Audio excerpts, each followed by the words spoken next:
This podcast is brought to you by Turncast.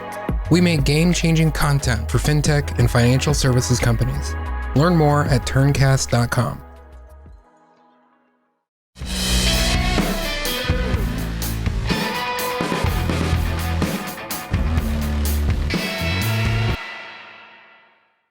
Hey everybody, welcome back to Connected. I'm your host, Kyle Van Pelt, CEO of Mile Marker. And today I have the pleasure of being joined by Charlie Harrison. Charlie, thanks so much for being here, man. Kyle, it's good to be with you. Thanks for having me.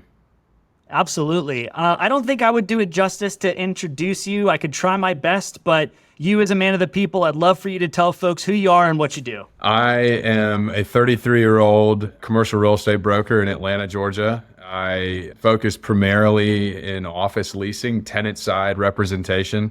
Most of my clients are professional services firms, so I do very little technology leasing, very heavy with investment banks, wealth advisory firms, RIAs, law firms, accountants, groups like that. I love it. And there it is, folks, because some of you may be wondering, why is a Connected show having a commercial real estate broker on? But I know Charlie personally, and I know he serves a lot of the firms that look like the listeners to this podcast. And I think we can bring some incredible gems and insights to you on how to build your real estate strategy, but also how to grow your business. So, Charlie, we're going to talk about that today. But before we dive into any of those good nuggets, this show's called Connected, and it's all about building better connections, whether that's through technology, which we do at Mile Marker, but also just through people in general. And like I said, I've known you for a little while, and I know you to be someone who is great at connecting with others. I think you have to be in your business. And you're great at building rapport almost instantly. Like I've seen it. You just are really good at making people feel comfortable building rapport.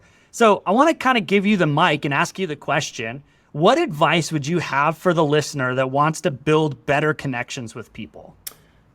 It's cliche to say be authentic and be yourself, but I think that's the truth. And I think I've been blessed in that from a young age, I've been around people that are a lot older than myself from the time I was young. Again, my dad was a good golfer when I was growing up. I wanted to spend time with him.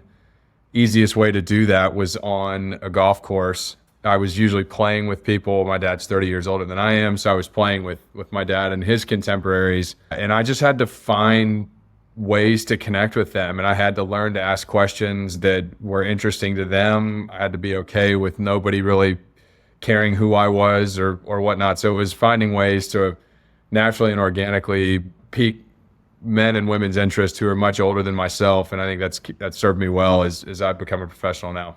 That's actually really interesting point I've never heard anybody talk about is if you're in a scenario, because I think about that in my own life too. If you're in a scenario where you are constantly having to not just be around people older than you, but actually connect with them and have conversations, it's different than talking to your peers. Totally. I mean, I remember I was in 7th grade. Our family moved from Atlanta, Georgia to Las Vegas. My dad worked for an airline that's based out there. So I didn't know anybody at school. It was very natural for me on the weekends to, again, gravitate towards my dad, play golf with him. And I'd be playing with the chief financial officer of their airline. And I'm listening to him talk about, second quarter earnings call. And it's like, as a 16-year-old, you learn almost by osmosis. And then he's definitely not going to ask you questions about, your algebra test or something like that. So you just learn kind of on the fly and you figure out how to ask questions that a group that may not look or act like you finds interesting. Yeah, that's good. So going a layer deeper on that, I think this is a theme on the show a little bit. It's about asking good questions. I think everybody does small talk, hey, let's talk about the weather or what do you do for work or all of those sort of things. But you reach the end of your rope on that pretty quick. So for you, dive in a little bit to what did you learn about asking questions that the CFO of an airline would want to talk to a 16-year-old about? Like, how did you frame those up? How did you think about it? How'd you get better at it? I think it started out, the questions were just like, help me learn. I'm a 16 or 17 or 18-year-old that doesn't know anything. So showing a ton of humility, admitting where you're short or where you don't know. So it wasn't like I was sitting in there trying to talk shop as if I was some analyst quizzing the CFO at the end of the earnings call in the Q&A section. I just was like, what does this number mean? Why is that the way it is? And I think what I really found was that older, successful people want to help the next generation, right? And so like, it's not like, an airline executive was looking at a then 16-year-old going, man, I'm really helping this kid prep for his career. But I think he got a kick out of the fact that I was learning, right? And they were a part of that. And so I would say I started asking questions because I wanted to know more. And then the more I learned, maybe the more specific I then could be with next round questions, when we played golf together 7 months down the road. Yeah. I love that. So what I heard in there is be humble, whether you're 16 years old or you're 60 years old, being humble enough to admit you might not know everything and to ask questions with a beginner's mindset. I heard that. And then being curious. I think one of the best ways to build connections is to be curious about people and not feel like you've got everything figured out. People love to talk about themselves. I jumped at the chance to come on this podcast and talk with you, right? So I think people inherently want to talk about what they do and what matters most to them. And if you can find, it doesn't even have to be special, but just basic ways to, get in front of folks and pique their interest. They'll gladly talk to you about what they've done, what they're doing, what they plan to do. Yeah, absolutely. Before we jump into what you do and what you're up to, one more question on building connections. But I think as I've observed you from afar and as I've gotten to know you a little bit better, I know you to have an incredible network. And I think that is an asset for you as you build your business. You and I have talked about this a lot of times. I actually think there are a ton of similarities between what you're doing and how you're building things and even your whole industry and what I see with financial advisors, right? Even from like the big brokerages, like everybody knows the big names, just like we all know Morgan Stanley, Merrill Lynch, all of that stuff. And then people going independent or all of these sort of things. There's so many parallels and you're building your business a lot through your network. Yeah. So I wanted to just ask you a little bit of like, what advice would you give to people who want to build? I think everybody wants to build a network, but like a network that's actually useful for you building and growing your business, not just for name dropping purposes.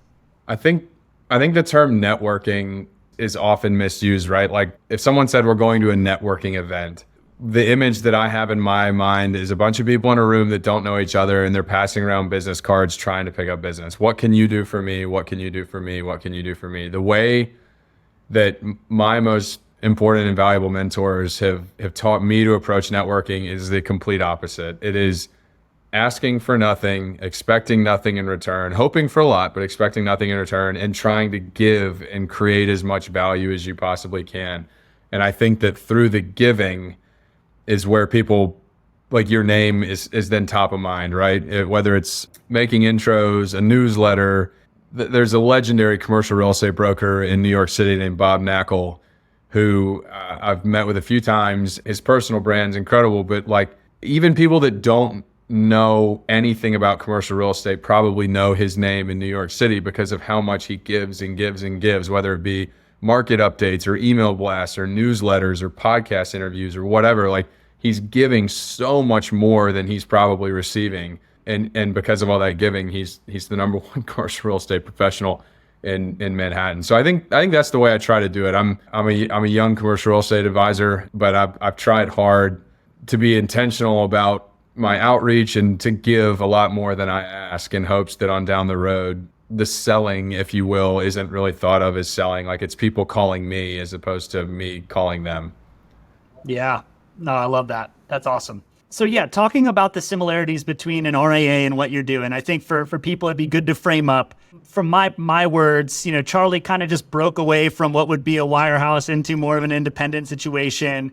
Just like a lot of the people listening to this podcast. So maybe you can frame that up for the audience a little bit about what your role looks like now. Not all commercial real estate is sort of the same. Like you're kind of in a different scenario now where you've gone independent, you're building a business. Tell us a little bit about what that looks like and the parallels you see between that and financial advisors. I think the crossover is unbelievably similar. I was at a large publicly traded brokerage firm for a number of years to start my career and then joined a small independent firm in Atlanta here in January. I would say similar to wealth advisors, my number one goal is solving clients' problems. My number two goal is trying to find more clients. It's no different than like a couple of my best friends are in the wealth advisory business. I think that the way we prospect is very similar. The way that, I hopefully give and provide market updates and and try to be known around Atlanta as the leading financial services real estate expert in the city. Most of my contemporaries on the wealth management side probably seek to be known as, hey, I'm a leading investment individual, and if you're not putting your money with me, you're at a disadvantage. I guess in a perfect world, that's if someone said, "What do you know about Charlie Harrison?" The response would be, if you run a professional services business in the Southeast or in the city of Atlanta, and he didn't help you negotiate your real estate strategy, you probably left money on the table. I think that's right. And I love the parallel of really knowledge combined with service is huge. And we're going to dive into that here as we transition. But not all advisors are created equal. Some advisors are just better planners and things like that than other advisors. I think every advisor out there knows how to help you understand what retirement looks like, knows how to help invest your money. But not every advisor is the same level of planner. As somebody who's worked with you, I would say not every real estate broker has the same level of knowledge. I mean, and I still remember being struck by you taking me to tour some buildings, and everybody would know, hey, here's how many square feet this is or whatever. But you were like, no, this is what it's going to be like to leave this building at 5 o'clock, like to try and go home. Like if you go work at this building that a lot of people love, you're going to add 20 minutes to your commute because you're not going to be able to turn out of the building. And I was like, that is true knowledge of a market. And I was always really kind of shocked by that. Thank you. I think you can't hide in fake passion. I don't know if I told you this, but I actually worked at a big wirehouse for a year before getting into real estate. So we can get into this later, but for the listeners that who I'm new to, which will probably be 99.99% of anybody listening to this, I played golf in college at Wake Forest. I tried to play professionally for 3.5 years afterwards. Wanted to get into real estate. No one would hire me because the market was humming. People didn't hire straight into brokerage. I was getting married at the time. I didn't want to say to my now father-in-law, trust me with your most valuable asset, or, your daughter, but I don't have a job. I'll get one. Only job I could get was like as a coffee getter at this well-known bank. I remember the number, I think he trades off with a guy like in Greenwich or New York, but the number one wealth advisor in the country is here in Atlanta. The man is just so passionate about managing money. It's not like, I asked him one time at lunch, I was like, what are your hobbies? He's like, managing money and red wine. Like, he's like, I have a nice wine collection, but like, I genuinely love the markets. And I mentioned Bob Knackel in New York before. I had lunch with him in late May up in New York, dinner with him, excuse me. And I asked him the same thing. I'm like, what are your hobbies? What do you do in your free time? And he was like, Charlie, like real estate. He's like, he said, my wife and my daughter were going to, I think his daughter had like a hockey camp or something like that. And he's like, I'm going to stay in the city on Saturday and drive around and look at buildings. That's what I do in my free time. So I think people oftentimes wonder, like, how do the guys and gals at the top get there? I think people find a true passion, and like it's obvious to clients and prospects. And again, I think in interactions I've had with you, I genuinely love what I do. I love that office brokerage positions me to basically earn a real life MBA, and I get to learn about the inner workings of so many different businesses through the medium of real estate strategy. And so I think it makes natural sense for me to try and know as much about what I want to counsel clients on as I can. Like, we had a big law firm pitch a couple weeks ago for a group that I think would consider new construction. The lease would be big enough that a developer would actually build something for them if they were to move out of their existing premises. Well, I walked Midtown Atlanta and stood at the most trafficy corners of a couple different development sites at like 4:45-ish on certain weekdays. Granted, it was the summertime and the traffic was a little off, but I wanted to be able to say to this law firm, I know this doesn't register to you because the building, if it's built, is still 4 years away, but like, here's what the current traffic pattern looks like at the corner of West Peachtree and 14th Street. And people trying to make a right-hand turn, A, it's not possible, B, they're gonna have to go left. And like things like that, people don't usually think about, but if you love what you do, standing out on the corner of West Peachtree and some Midtown cross street is not work. It's just part of the job, and it's fun.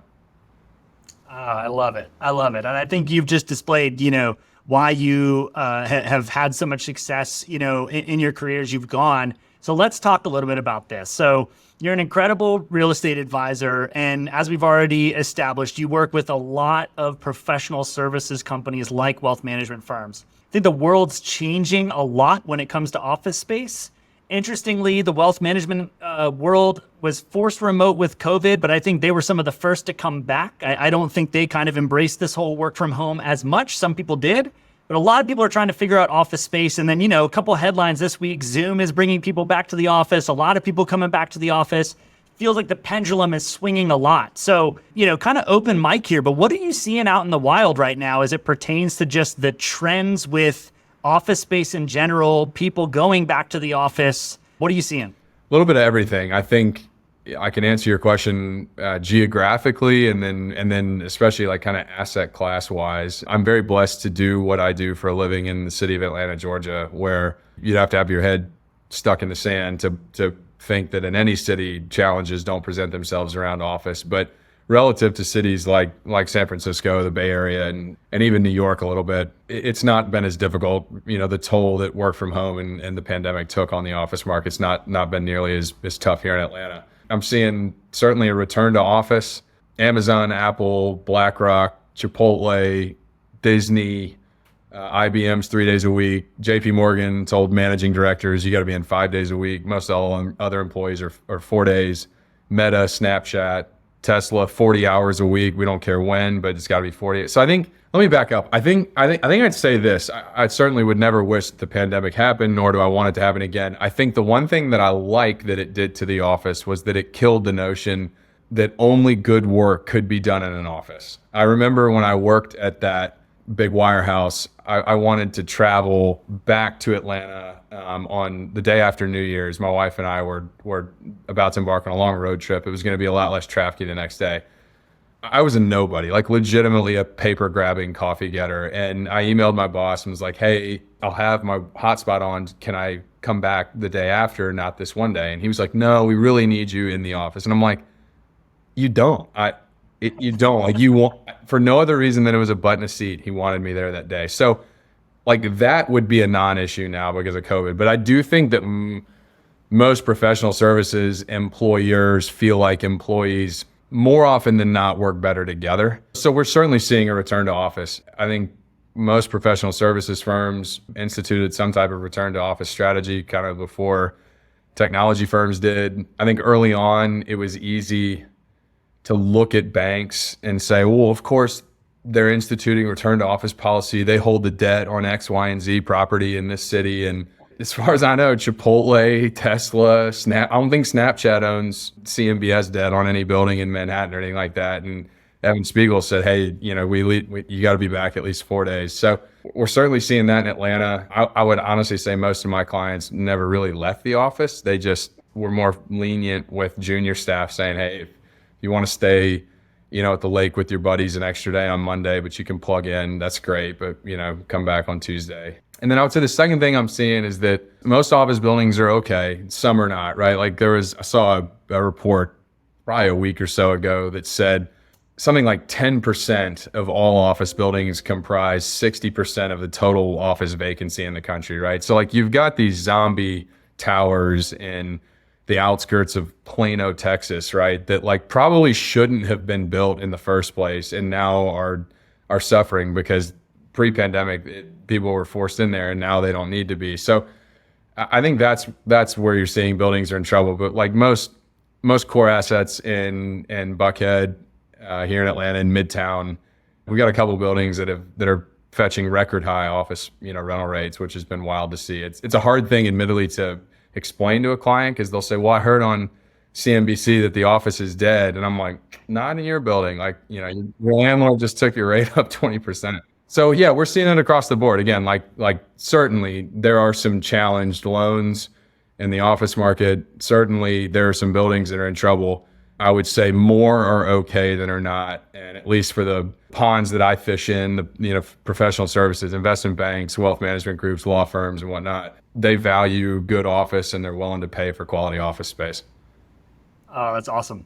I want to ask a couple more questions about this. So again, in the spirit of the show being called Connected, I think you and I have had some interesting conversations off air about this, but the most desired locations are continuing to be filled up. But still, I think people who own these spaces the space itself is having to change, right? For how people are wanting to work. It's not just how do we fit as many cubicles in there, all of that. So for the people coming back to office, how are they helping design environments that create better connection amongst their teams and better collaboration? Yeah, it's a good question. I think the days of just like crazy density are over, right? Like if you as an employer are going to ask or mandate that your employees be back in the office, it helps to be able to honestly give that employee a workplace that is superior to what he or she feels they have at home, right? And putting them in 1983 Class B vintage, it's not going to create a happy experience. I think location of the building is high up on the priority list, walkable amenities. It was funny, I gave a tour to an investment bank client this morning who was really smart. As they were touring, they had obviously managing directors, but then they also brought along a couple what seemed like first and second year associates to get their take on, a couple of the different properties we saw. And so it was really interesting to hear or to see, we would get in the van kind of after each site and the MDs would say to the young folks, all right, what do you value? Like, did the furniture, the swanky furniture in that Class A, did that really move the needle for you? Did the fact that you could walk to, that new Neapolitan pizza place across the street, does that move the needle for you? And oftentimes the answer was yes. So I think being intentional about where business's office and then, the flow of the space, I think, again, for most of my clients, private space is still important, right? It's hard to put attorneys out in like an open bullpen and when they need quiet private space for heads down work. Same with investment bankers. So I think the actual like test fitted build out of an office space probably doesn't look too much different for my clients post pandemic, if you could call it that, than pre. Certainly like making office space feel a bit more homey and offer more collaboration space is something that I've seen even in fairly buttoned up, investment bank spaces. What advice would you give? So wealth management firm out there, they're, maybe thinking about new office space or whatever. What advice would you give to the person going into this to just absolutely nail their search, besides hiring a great advisor like you, of course? Yeah. Don't do it alone. Hire people who know what they're talking about. But how would you prep someone to be really successful in an office space search? I would say, for starters, don't do it alone. It doesn't have to be me, but let somebody help you. Like I tried to pitch an attorney a couple weeks ago who was convinced that by doing self-representing, he was saving, a bunch of money, and the landlord was going to turn that savings into, or that fee, right, that would be paid by the landlord to an outside broker into deal savings for him. It doesn't work that way. The only thing that happens when you self-represent your office lease is the landlord's broker gets paid a double fee. So the landlord's broker is going to get paid more money to negotiate harder against you and tell you that you're getting a better deal. So that's number one. Number two would be, hopefully you're working with somebody that is going to help you understand, that's going to listen to you and say, okay, like, here are our short-term goals, here are our long-term goals. Here's what we value most, here's what we don't value that much. Again, the investment bank that I toured today, budget conscious, but they want to find space that's fairly move-in ready. So kind of all we looked at were subleases. Well, you can find subleases in really nice buildings. Really important for them to not take 2 years of sublease savings and then all of a sudden turn right around in month 25 and be stuck with a 100% rent increase because their sublet expired. So we only looked then at subleases that had 4 or 5 or 6 years of term remaining on it, where there were good savings. So I think partnering with somebody is the right start, and then partnering with somebody who hopefully will listen to you and have a genuine passion for what they do will create a great outcome. The term flexibility is thrown around a lot, right? Like moving into space that allows for you to grow, working with an advisor who understands, options and the activity in the building, what other tenants have the right to do, what they can't do. This is kind of long-winded, but I think it comes down to working with the right person. Yeah. Well, how do they find the right person, I guess, right? I mean, do you think should they interview a handful of people? Is it the same, 4 or 5 questions to ask everybody? Like, how do they make sure that this person is going to represent what they're looking for in the best way and not just kind of go through the motions? I think I would definitely recommend a group to, again, I keep going back to the investment bank that I toured today. This was not directly awarded business. I called on one of the managing directors probably over a year ago, and then continue to follow up with them probably every other month. Again, never asking for anything, just, hey, here's what's going on in your building. Thought you'd want to know this. Finally was told I guess probably 2 or 3 months ago, hey, we've got a steering committee. We're going to sit down and we're going to interview. We've got a couple of people that have called on us. We're going to interview 3 or 4 of you. And luckily I was able to come out on top. But yes, do your due diligence. I mean, if you've got, I guess, a best friend that's in the business, maybe he or she would be incensed if you didn't work with them. But what I found too is that they're more good advisors than they're bad, right? So odds are you're going to be with somebody good. Awesome. All right. Let's move on a little bit to how we can talk about growing business.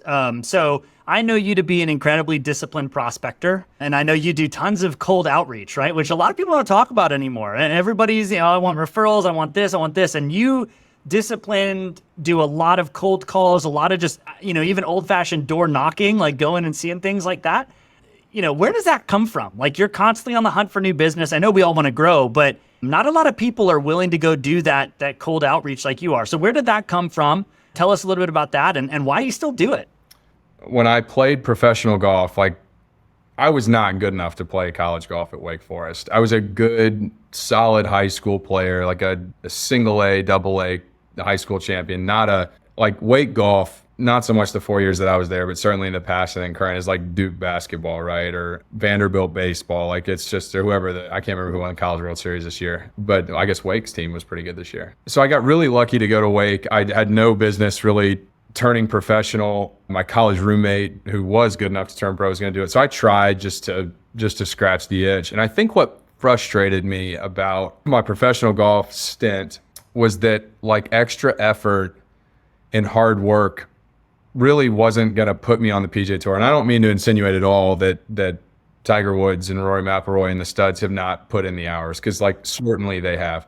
But with only 100 jobs, in the world that put food on the table for a family, most of those 100 jobs are filled by individuals who can do with golf clubs what they can do with golf clubs, for the same reason that Adele can sing the way she can sing. They just came out of the womb a little different. And Charlie Harrison spending an extra 3 hours a day working on his chipping or putting in time on the driving range is that's not the differentiator between beating that person that came out of the womb different.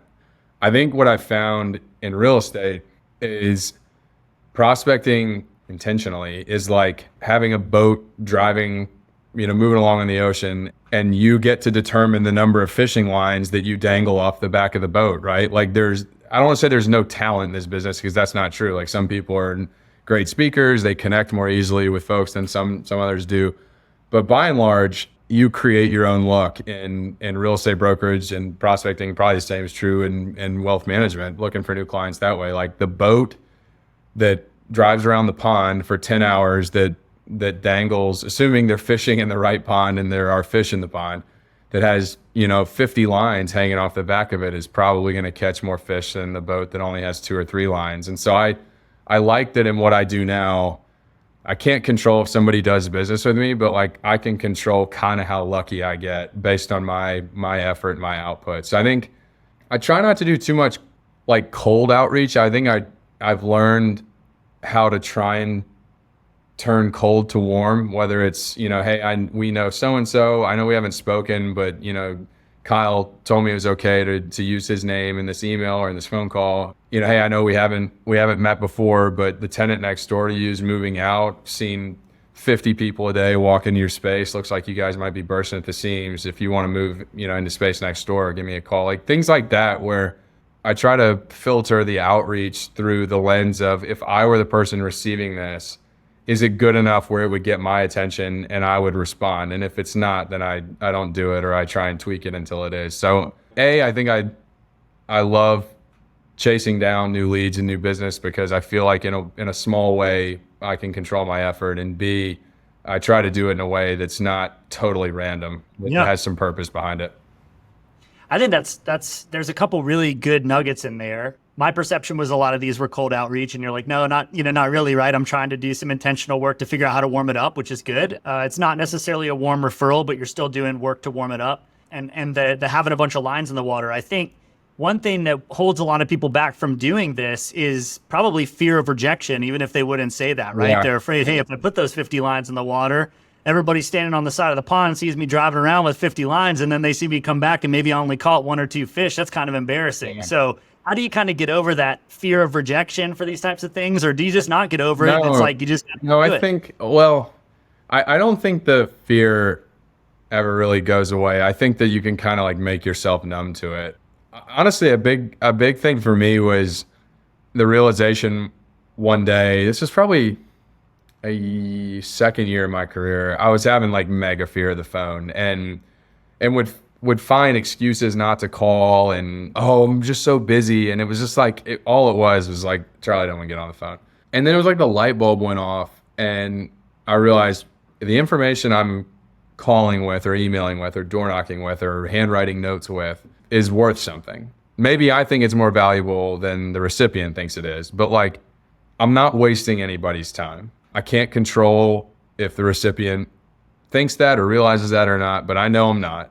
B, I would rather disappoint or annoy, somebody I'm not related to with cold outreach than come home and tell my wife I was too scared to get on the phone today, so I didn't make any calls. That was basically it for me. It was like, they can't hurt my family. They can't punch me through the phone. They can't hack into my bank account and steal my money because I cold called them. They either are really receptive to what I have to say and it becomes a new client or an opportunity, or they just hang up. Like, very seldom does somebody ever just like really let you have it on the phone. If they do, it's not even you. Like they got a call earlier that their car needed $10,000 worth of work and you were the next call and they just let you have it. So anyways, yeah, I think it's just the realization that like nothing bad can happen to you from making cold outreach other than you get hung up on. And if it goes well, then it changes your life.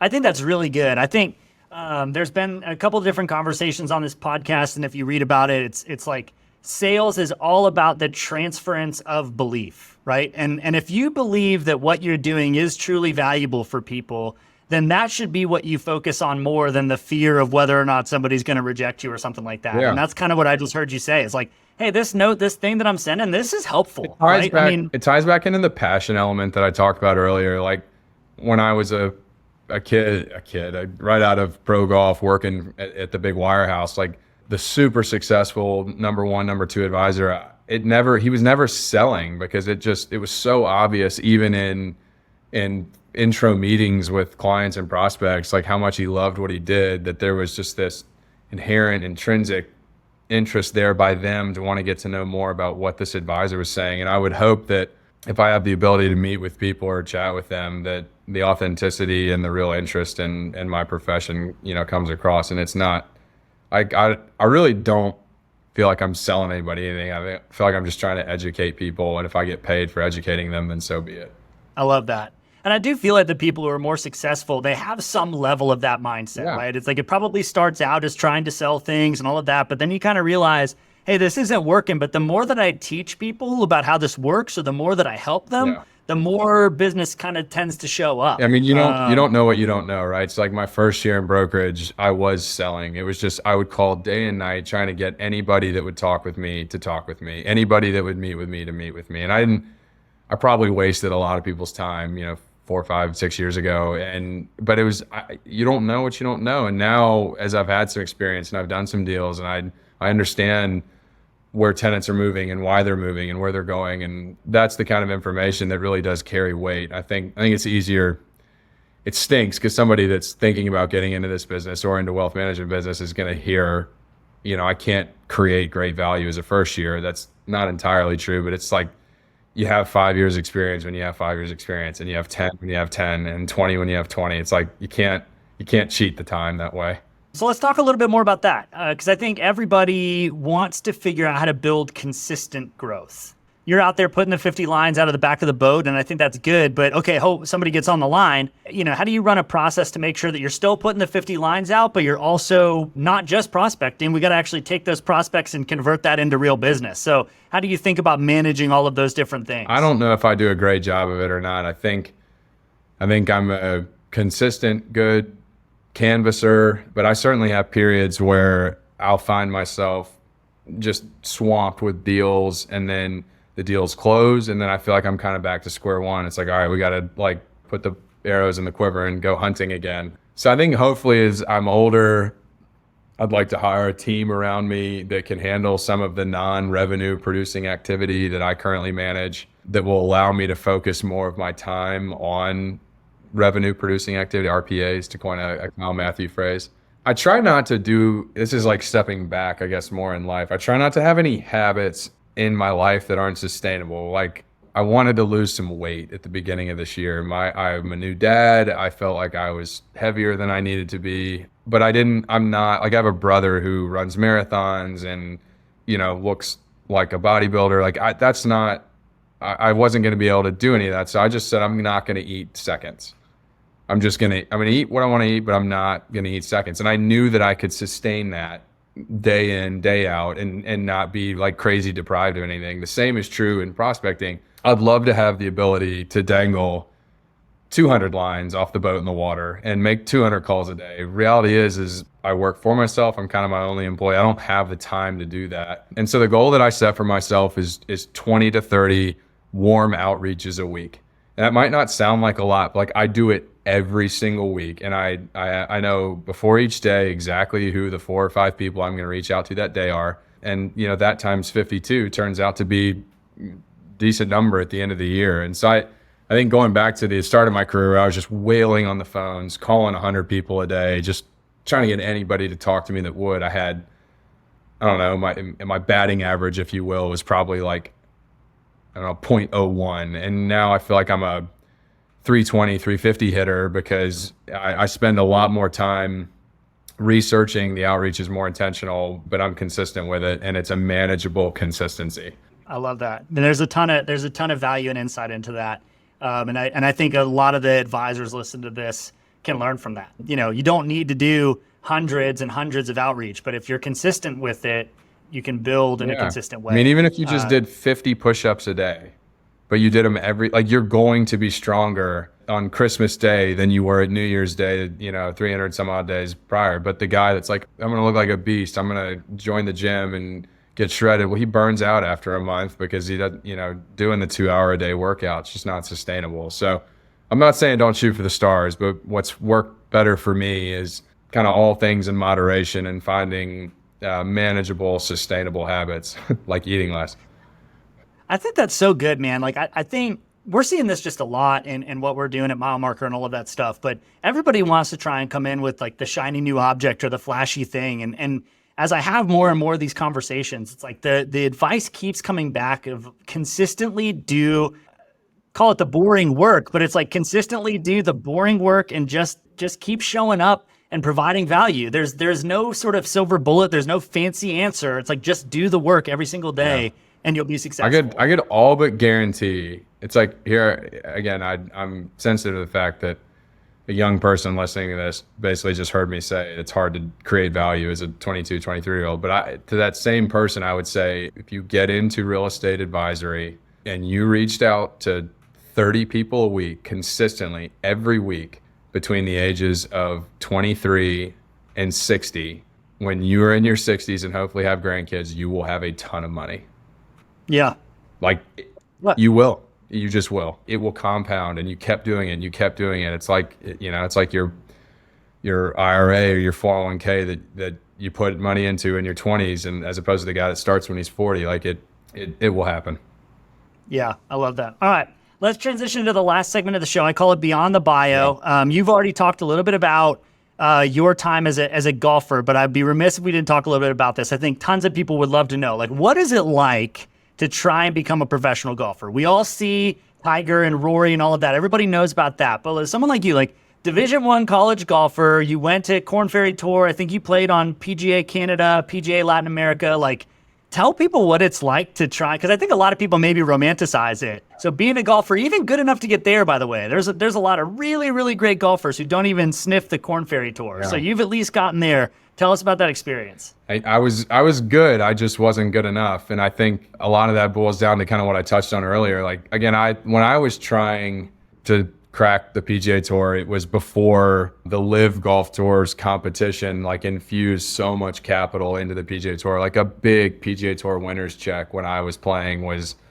1,500,000, 1,600,000. Now that's third place at the Bay Hill if it's an elevated event, which is insane. So again, a lot of my decision was through what I knew at the time, which was really truly there were like 100 to 125 jobs that put food on the table. And then of those 125 jobs, probably only like 50 or 60 were jobs worth having, where you could fly private with your family, bring your family on the road, stay in nice hotels. Like the guy that was 125 on the money list in 2013 was not like driving a Range Rover and flying NetJets. Like he's flying row 28 of Southwest on Sunday night and staying in the Hampton Inn, leveraging his courtesy car. So I'm glad I tried. I think for me, the decision to stop playing professionally came down to, I just had an honest conversation with myself and then with my dad, where he was like, how good do you think you can be? And I said, I think best case scenario, I'm like a Corn Ferry Tour journeyman, and maybe I have a year or two where I crack the PGA Tour. But like again, when there are 125 jobs and 100 of them are filled by touch from birth talents, and there's 25 for guys that I don't want to say shouldn't be there, but maybe they should be doing something else, but they got lucky, or they capitalized on a good opportunity and earned a PGA Tour card. Lobbying for 25 jobs was just too much. Yeah, it was the gamble. I just didn't think the juice was worth the squeeze, right? Like again, back then, you could be the 125 best golfer, 125th best golfer in the world and be stressing about your job security year in, year out. If you're the 125th best wealth advisor in the world, I don't know what you're making, $4 or $5 million a year probably. And like, unless your clients all leave you, your job's not going away. So I'm glad that I did it. It taught me a lot about time management. I felt like I grew a lot as a person. I didn't get to study abroad in college because golf's a two-season sport. I played most of my professional golf outside the United States. So it developed discipline, time management skills that I would argue probably nothing but that experience could create. So I was very thankful for it. That's awesome, man. All right. Favorite golf course you've ever played? Pine Valley Golf Club in New Jersey. Oh, yeah. Kind of perennially the number one, Yeah. Right? So it's worth the hype. Yeah, it's very good. It's every hole looks different. I think truly, maybe this is a good measure. It's the only golf course that I remember playing where I hit all 14 golf clubs in my bag.